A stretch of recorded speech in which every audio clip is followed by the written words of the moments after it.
એક પત્ની પ્રભુ પાસે પ્રાર્થનામાં કાગે છે ને એકનો એક પતિ 7 જન્મ સુધી માગે છે. એક પત્ની પ્રભુ પાસે પ્રાર્થનામાં માગે છે ને એકનો એક પતિ 7 જન્મ સુધી માગે છે. પ્રભુએ કીધું કે કેમ બેન આવું કરો છો, 7 જન્મ સુધી કેમ આ વરને જ ધરો છો.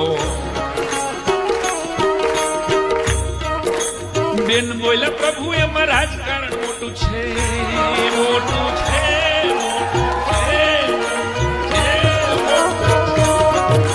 બેન બોલ્યા પ્રભુ એમાં રાજકારણ મોટું છે, ટ્રેન કર્યો એને પછી ગુમાવો એ ખોટું છે. નવા વર્ષને નવું હતું એકડે એકથી શીખવવું, આના કરતા આની સાથે હાથ ભવરાઈ લેવું, આના કરતા આની સાથે હાથ ભવરાઈ લેવું, આના કરતા આની હાથ ભવરાઈ લેવું. Jokes musical